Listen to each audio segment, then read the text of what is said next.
Hello বন্ধুরা, welcome to Sutapa's রান্নাঘর। আমি এর আগেও তোমাদের সাথে এঁচড়ের রেসিপি শেয়ার করেছি। আজকে আরেকটা নতুন রেসিপি শেয়ার করতে চলেছি। তাহলে চলো চটপট দেখে নেওয়া যাক। এখানে আমি একটা ছোট কচি যে এঁচড়গুলো হয় সেটা এরকমভাবে ডুমো ডুমো করে কেটে একটু নুন হলুদ জলে ভিজিয়ে রেখেছি। এর আগেও আমি কাটা দেখিয়েছি, তাই আজকে নতুন করে কাটাটা দেখালাম না। এবার বাকি কি মশলা লাগছে দেখে নাও। এখানে আমি দুটো পেঁয়াজ কুচো করে নিয়েছি 7-8টা রসুন, এই কুচো পেঁয়াজটা আমার পরে লাগবে। নিয়েছি 3টে কাঁচা লঙ্কা, 2 ইঞ্চি আদা, আর নিয়েছি এখানে ছোটো দুটো পেঁয়াজ, আর নিয়েছি 2টো টমেটো। এই কুচোনো পেঁয়াজটা বাদ দিয়ে বাকি মশলাগুলো আমি একটা পেস্ট বানিয়ে নেব।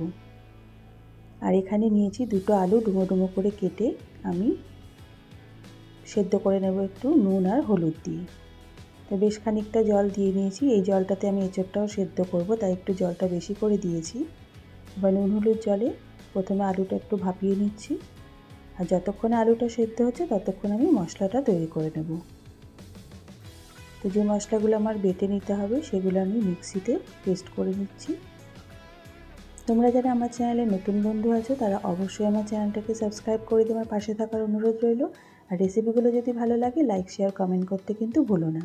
তো দেখো, কথা বলতে বলতে মশলাটা পেস্ট করা হয়ে গেছে। এবার এখানে আমি 3 চামচ তেলে এখানে আমি নিয়েছি 200 গ্রাম চিংড়ি মাছ, নুন হলুদ মেখে রেখেছি পরিষ্কার করে ধুয়ে। প্রথমে আমি চিংড়ি মাছটা ভেজে নিচ্ছি। খুব বেশি কড়া করে ভাজবো না, একটু হালকা শ্যালো ফ্রাই যেটাকে বলে করে আমি তুলে নেব। এভাবে বন্ধুরা তোমরা একবার এঁচড় বানিয়ে দেখবে, খেতে কিন্তু অসাধারণ লাগে। তো দেখো মাছটা ভাজা হয়ে গেছে, দেখো কড়া করে কিন্তু আমি ভাজিনি।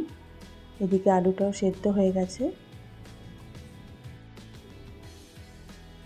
তো মাছটা তুলে নিয়ে ওই তেলে আমি এবার আলুটাও একটু লালচে করে ভেজে নেব। আর এদিকে যে জলটা ছিল আলু সেদ্ধ করার জলটা, তার মধ্যে আমি অল্প একটু সর্ষের তেল দিয়ে নিলাম। এবার এর মধ্যে আমি এঁচড়টা সেদ্ধ করে নেব।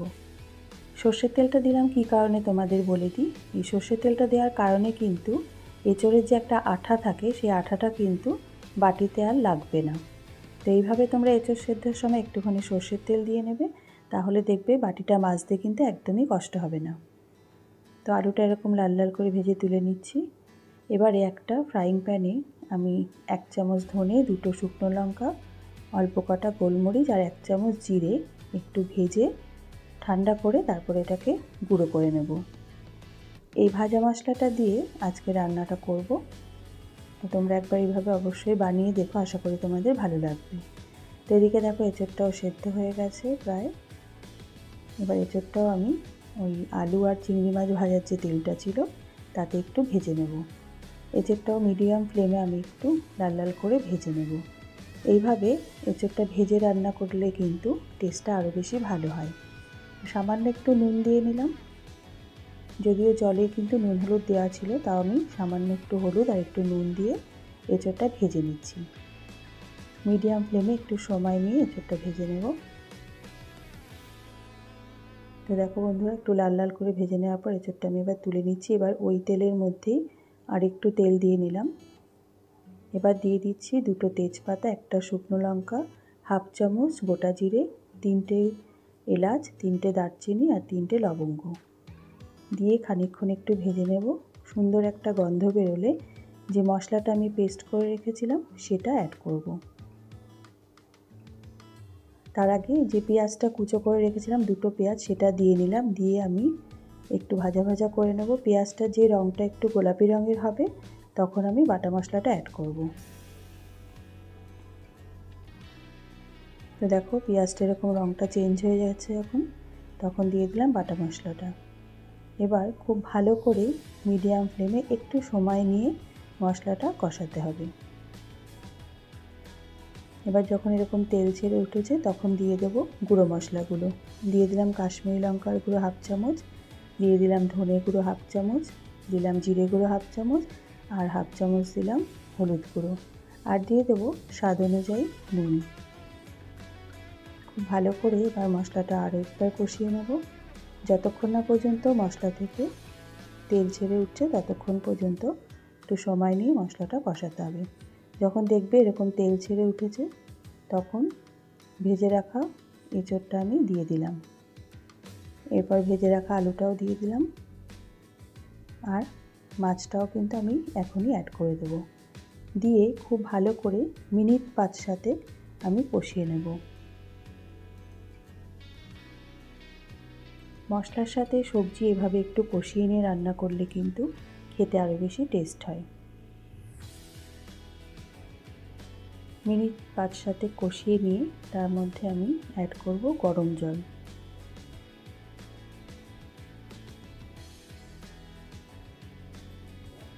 খুব ভালো করে কষিয়ে নিলাম।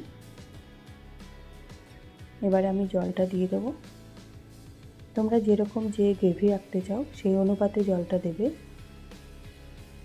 আমি এখানে ছোট এক বাটি গরম জল মিশিয়ে দিলাম। এবার খুব ভালো করে একটু মশলাটা মিশিয়ে দিয়ে ঢাকা দিয়ে আমি 10 থেকে 12 মিনিট মিডিয়াম ফ্লেমে এটা হতে দেব। 10-15 মিনিট পরে আমি ফিরে আসছি।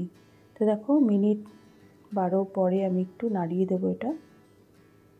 খেয়াল রাখতে হবে যাতে নিচটা লেগে না যায়। এই সময় তোমরা গ্রেভিটা অ্যাডজাস্ট করে নেবে যে যেরকম গ্রেভি রাখতে চাও।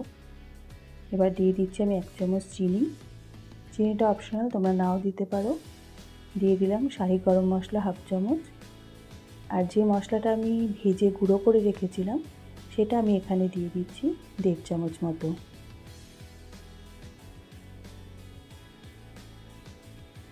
এরপরে দিয়ে দিলাম 1 চামচ মতন ঘি। এবার খুব ভালো করে মিশিয়ে নিয়ে ঢাকা দিয়ে আমি আঁচটা বন্ধ করে স্ট্যান্ডিং টাইমে রেখে দেবো 10 মিনিট। তারপরে নামিয়ে সার্ভ করব। এবার ঢাকা দিয়ে রেখে দিলাম। 10 মিনিট পরে এবার আমি নামিয়ে এটা সার্ভ করে দিচ্ছি। তো বন্ধুরা, আজকে আমার এঁচোড়ের রেসিপি একদম রেডি অ্যান্ড সার্ভ। আশা করি তোমাদের রেসিপিটা ভালো লেগেছে। দেখা হবে পরের পর্বে নতুন একটি রেসিপির সাথে। তোমরা ভালো থেকো, সুস্থ থেকো। ধন্যবাদ।